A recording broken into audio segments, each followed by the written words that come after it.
Las aventuras de los dos mamelucos y el vampiro chupasangres. Se cuenta que allá por 1708, dos mamelucos que pasaban por los Cárpatos, a saber qué se les habría perdido por allí a esos dos, les sorprendió la noche y comenzó a llover de forma carambanera, que es a carámbanos pero mucho más chunga, de manera que no se les ocurrió cosa mejor que echar a correr entre los charcos y picar al portalón del primer castillo que vieron. Y hay que ser muy idiota para hacer algo así, estando en los Cárpatos, y siendo de noche, y en 1700, que había mucha hambre por allí, y en pleno octubre. Los dos mamelucos, cuyos nombres la historia ha preferido olvidar por pura misericordia, llegaron al portalón empapados, tiritando y con esa expresión de «esto va a salir mal, pero peor es quedarnos fuera». Golpearon la madera con los nudillos, primero con educación, luego con desesperación y finalmente con ese ritmo sincopado que solo aparece cuando uno ya no siente los dedos. El portalón se abrió con un chirrido tan largo que parecía estar cobrando por minuto, y allí, en el umbral, apareció una figura alta, flaca, envuelta en una capa que había visto mejores siglos. Tenía la palidez típica de quien no ha tomado el sol desde la caída de Constantinopla y una sonrisa tan afilada que podría haber cortado jamón serrano. «Buenas noches, viajeros», dijo con una cortesía sospechosa. «Qué agradable sorpresa encontrar almas, huéspedes, en esta noche tan carambanera». Los mamelucos, que no eran precisamente lumbreras, pero sí tenían un instinto básico de conservación, se miraron de reojo. Uno pensó, «Este tío tiene pinta de desayunar gente». El otro pensó, «Ojalá hubiera aprendido a leer señales de peligro». Pero ya estaban dentro, y el vampiro, que llevaba 3 semanas a dieta involuntaria porque en octubre no pasaba ni un mísero pastor por allí, cerró la puerta con un clac que sonó a sentencia. «Pasen, pasen», dijo, «les prepararé algo caliente». Y claro, lo caliente eran ellos. «Pasen y vean, ¿y qué les preparo de cenar?», se ofreció el amable anfitrión. Les guió hasta un salón oscuro y lleno de telarañas, y les acercó a una mesa donde merendaban 2 arañas, a las cuales las despidió de un zarpazo. El el caballero, cuyo nombre era Don Flauto, se excusó por semejante oscuridad diciendo, «Es que la luz se ha ido». Pero uno de los mamelucos, cuyo nombre era Capi y que había estudiado en un colegio para ías de pago, no le creyó demasiado, aunque no dijo nada de sus sospechas, para que su compañero, apodado supervisor, que no supervisaba nada, pero llamarlo usuario en 1700 resultaba algo demasiado moderno, en un tiempo donde el ordenador más actual era una Olivetti letera, no se alarmara. A Capi también le extrañó que, con aquel frío, y en aquella época, y aquella hora, Don Flauto no tuviese ni la chimenea encendida, pero tampoco dijo nada, aunque en esta ocasión no lo comentó porque sus jefes de Microsoft, donde había estado trabajando una temporada, le tenían prohibido dar malas noticias. Y aún seguía esa costumbre a pesar de que, como ahora, eso le acababa metiendo en problemas. Mientras tanto, Supervisor seguía mirando con cara de panoli y comentando la gran suerte que habían tenido por encontrar un techo bajo el que cobijarse. Don Flauto, con esa sonrisa de «no he cenado en 3 semanas, pero mantengo las formas», hizo un gesto amplio hacia la mesa. «Pónganse cómodos, queridos huéspedes. Enseguida vuelvo con algo nutritivo». Y desapareció entre 2 cortinajes que parecían hechos de piel de murciélago reciclada. Supervisor, que seguía empapado y feliz como un perro tonto, se dejó caer en una silla que crujió como si estuviera firmando su testamento. «Qué suerte hemos tenido, Capi, qué hospitalidad, qué señorío, qué...» Y aquí se quedó sin adjetivos porque su repertorio lingüístico era limitado y la humedad no ayudaba. Capi, mientras tanto, analizaba la situación con ese algoritmo interno que había heredado de su educación en el colegio de ías de pago. Oscuridad sospechosa, arañas desalojadas, anfitrión pálido, ausencia de chimenea, probabilidad de vampirismo 97,3%, Probabilidad de que supervisor se dé cuenta, 0.0004%. Pero fiel a su entrenamiento en Microsoft, decidió no comunicar riesgos operativos. No fuera a hacer que supervisor se pusiera nervioso, o peor aún, que le pidiera un informe.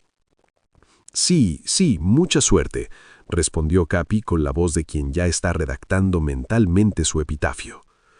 En ese momento, un viento helado recorrió el salón. No venía de ninguna ventana, porque todas estaban cerradas con tablones. Venía más bien de la dirección exacta por la que don Flauto había desaparecido, y traía un olor inconfundible, mezcla de humedad, cripta y... ¿ajo? No, imposible. Allí no había ajo desde 1682. Supervisor, ajeno a todo, se levantó para examinar un candelabro torcido. «Oye, Capi, ¿y si encendemos esto? Igual vuelve la luz». Capi abrió la boca para decir «no toques nada», pero su programación de no dar malas noticias lo frenó, así que lo que salió fue «bueno, si quieres, pero quizá no es estrictamente necesario». Demasiado tarde. Supervisor ya estaba hurgando en el candelabro, que al primer toque giró como una palanca secreta. Y claro, porque esto es un castillo de los Cárpatos y no un Airbnb, el suelo entero empezó a temblar.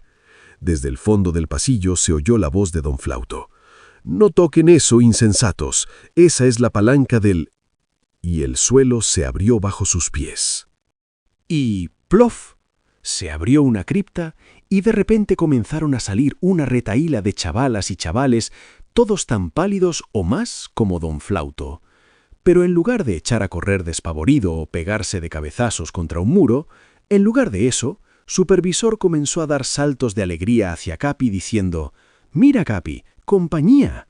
Y Capi, con los labios cruzados y el gesto de «¿por qué tengo que aguantar a este y por qué me han metido en esta historia con lo listo que soy?», musitó a regañadientes «Sí, compañía, compañía de la buena», mientras mentalmente buscaba una ventana por la que tirarse.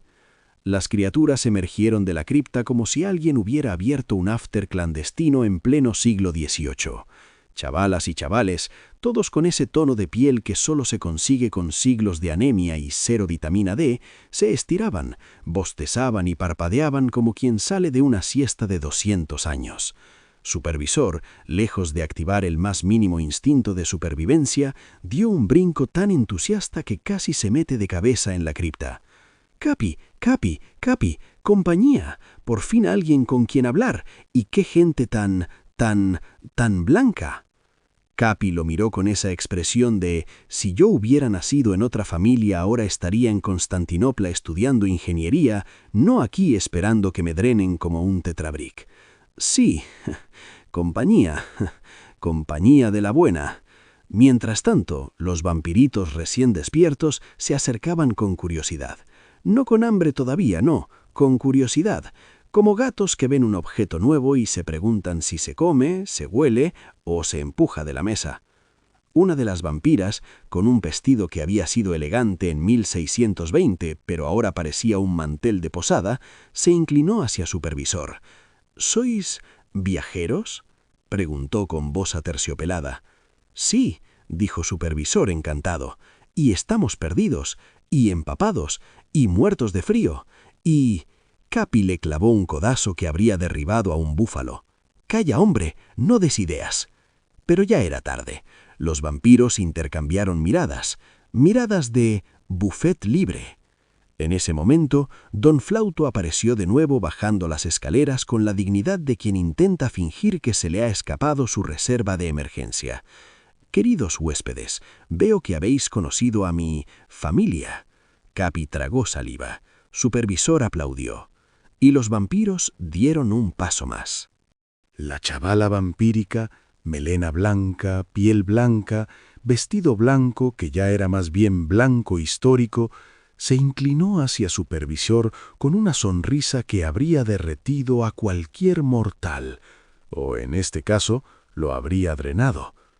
Supervisor, por su parte, estaba experimentando un fenómeno rarísimo en la naturaleza, la combustión espontánea del ego. «Capi, Capi, me ha hablado. a mí solo», susurró, aunque lo susurró tan fuerte que lo oyó hasta un murciélago que pasaba por allí. Capi lo miró con esa mezcla de resignación, cansancio y lucidez que solo poseen los que saben que están a punto de morir por culpa de un idiota que no supervisa nada. «Sí, te ha hablado», respondió con una sonrisa tan falsa que podría haber sido vendida como producto de lujo. ¡Qué honor! Pero por dentro su mente era un torbellino. ¡Ay, madre! ¡Ay, madre! ¡Ay, madre! Este tío no sabe la que ha liado. Esta vampira lleva 200 años sin merendar y él aquí emocionado como si le hubieran dado un diploma. ¿Por qué me pasa esto a mí? ¿Por qué no me quedé en Microsoft haciendo informes inútiles? ¿Por qué? La vampira, mientras tanto, ladeó la cabeza con un interés que no era precisamente romántico. «¿Qué ojos tan brillantes tienes?», le dijo a Supervisor. Supervisor se derritió. Capi se petrificó, y don Flauto desde el fondo murmuró algo como: «Ay, por favor, que no empiece a coquetear, que luego se encariñan y no hay quien los desenganche». Los demás vampiritos se acercaron, formando un semicírculo que parecía más una degustación que una bienvenida. Supervisor, ajeno a todo, se arregló el pelo, que estaba empapado y pegado como una fregona usada, y dijo: «¿Y cómo te llamas?». La vampira sonrió, una sonrisa amplia, muy amplia, demasiado amplia. Mientras tanto, habida cuenta que ya todo vampiro de los Cárpatos al Himalaya sabía que Supervisor ya estaba medio cocido y recocido, el resto decidió tratar de acaramelar también a Capi. Lo intentó una chavala con 2 pelos pelirrojos, pero Capi era inmune a ella. Lo intentó un vampiro guasón de perilla, pero Capi no se inmutó. Al final, todos los vampiros, excepto la de pelo blanco y vestido viejo que ya estaba consultando el libro de recetas vampíricas, hicieron corrillo como si fueran jugadores de rugby y preguntándose, mirando de reojo hacia Capi: «¿Y cómo engatusamos a este tío?». Los vampiros formaron un corrillo tan compacto que parecía que iban a hacer un scrum para disputar la posesión de Capi. Todos cuchicheaban, mirándolo como si fuera un jamón ibérico que, por algún motivo, venía con manual de instrucciones. «¿Y cómo engatusamos a este tío?», susurró uno, rascándose la perilla con gesto táctico.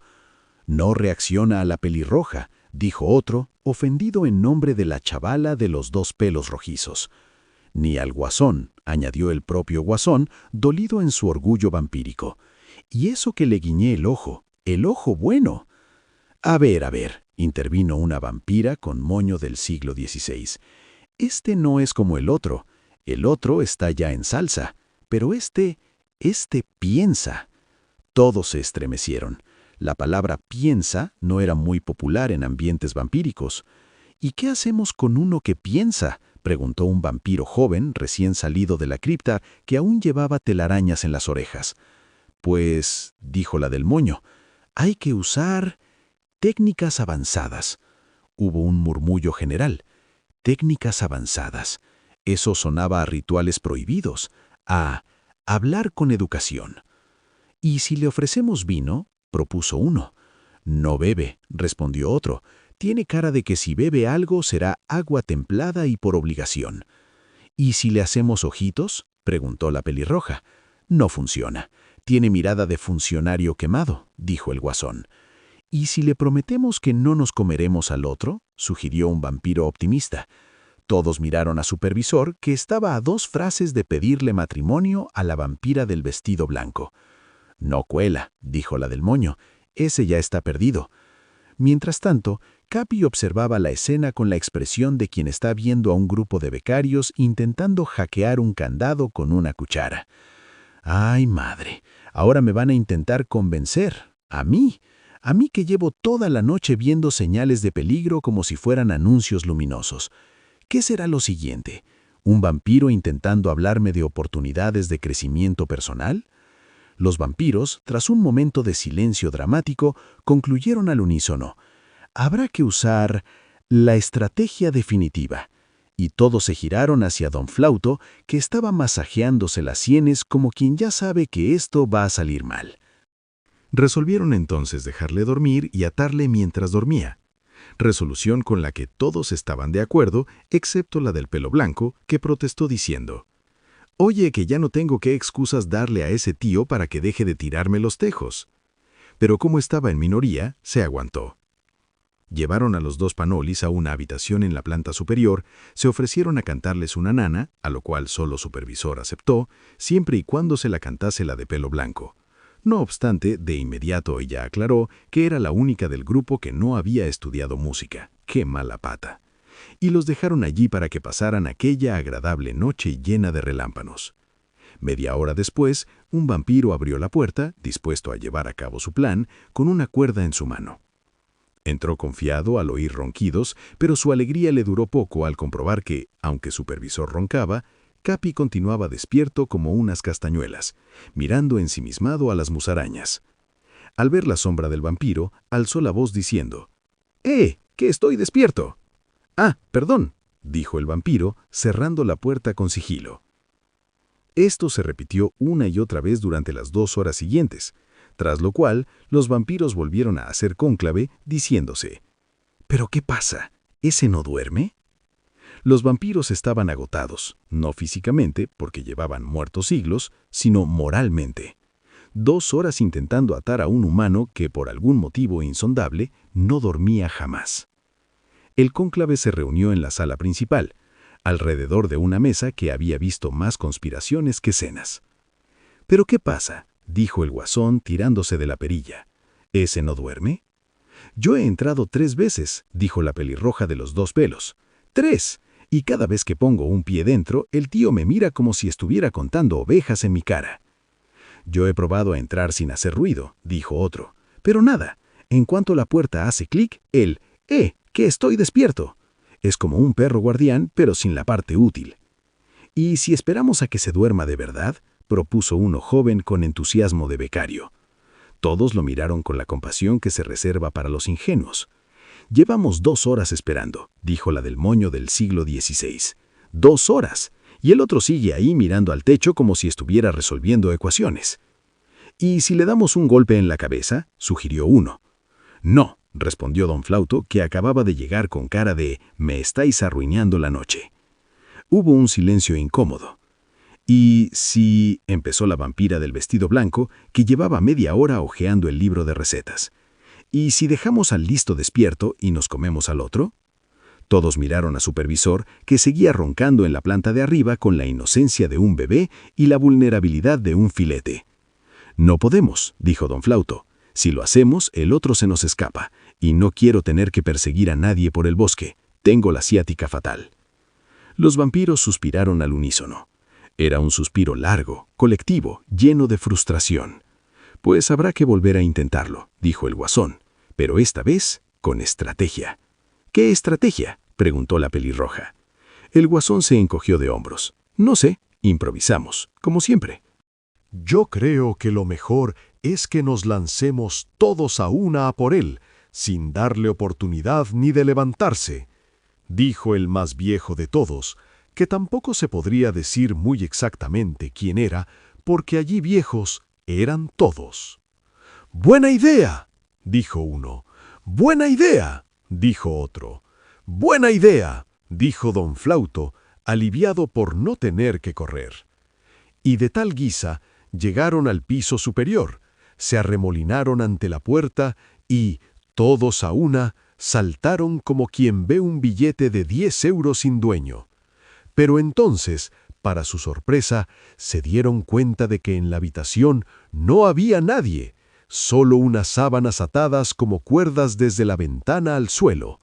Miraron desde lo alto a los 2 mamelucos que acababan de aterrizar en el suelo. Supervisor protestaba diciendo: «Y bien, Capi, ¿dónde está la chavala?». «Tranquilo, Supervisor, ahora te la traigo». Capi entró veloz, cogió por sorpresa del brazo a la de pelo blanco que estaba cociendo huevos para acompañar el festín y la sacó por la puerta diciendo: «Aquí la tienes». Supervisor se fue hacia ella con una sonrisa de oreja a oreja, pero cuando ya casi le cogía la mano, el sol salió y aquella cabala se quedó hecha un saco cenizas. Mientras los pajaritos cantaban y el rocío se evaporaba, por los senderos de los Cárpatos se podía oír refunfuñar a Supervisor, que caminando de mala gana detrás de Capi, gruñía: «Siempre lo estropeas todo. Para una piba que me habla, ¿por qué te haré caso?». Y Capi, resignado, repetía mentalmente la tabla de multiplicar para no oír nada. Mientras Supervisor seguía refunfuñando como si le hubieran robado la merienda, Capi caminaba con paso firme, mirando al horizonte con la expresión de quien ya está planificando protocolos de prevención de vampiros enamoradizos para la próxima vez. Detrás, muy lejos, en lo alto del castillo, don Flauto observaba la escena con un suspiro ancestral. «Otra noche perdida», murmuró, «y encima me han dejado los huevos a medio cocer». Los vampiros, reunidos en torno al montón de cenizas que había sido la chavala del vestido blanco, debatían con solemnidad. «¿Y ahora qué hacemos?». «Pues nada», respondió la del moño, «a esperar otros 200 años a que pase alguien». «¿Y si aprendemos a madrugar?». «Ni hablar», gritaron todos, horrorizados. Y así, mientras los mamelucos se alejaban por el sendero, Supervisor mascullando y Capi repasando la tabla del 7 para no oírlo, los Cárpatos recuperaron su silencio habitual, un silencio lleno de telarañas, humedad y oportunidades perdidas.